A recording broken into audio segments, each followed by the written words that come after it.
kumain ka na. Ay, hindi pa po pala kumakain si Granny Hershey. Ibibigay ko po muna sa kanya to. Sige, sige. Ingatan mo yan, ha? Dahan-dahan. Please, ako na lang magbibigay niya kay Granny Hershey. Salamat, Ate Sugar.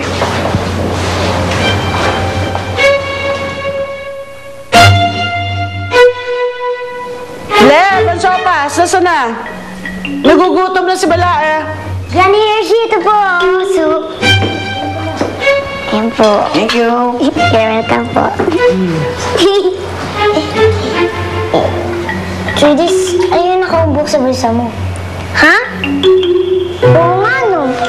Yun, no.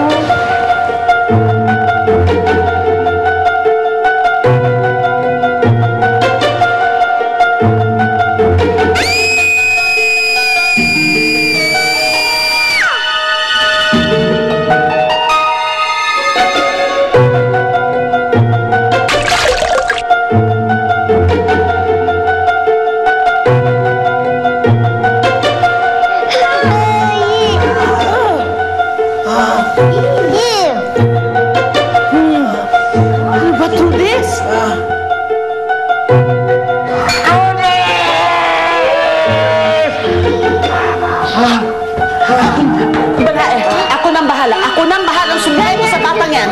Nilang yan. Judith!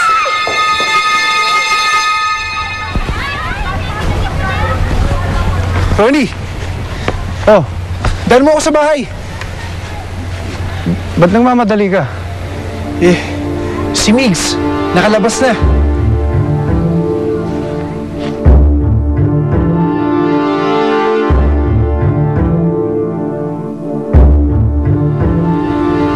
Sigurado akong babalikan ako nun.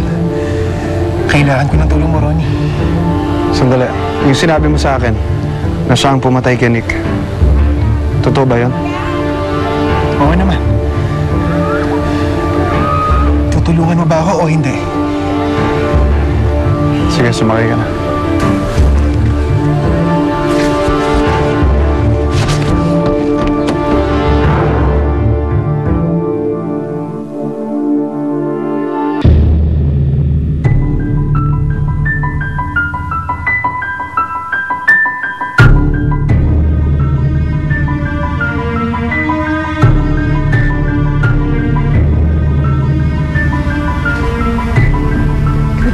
Judith, si Kuya Migs mo, kakausapin ka daw. Ha? Si Kuya Migs.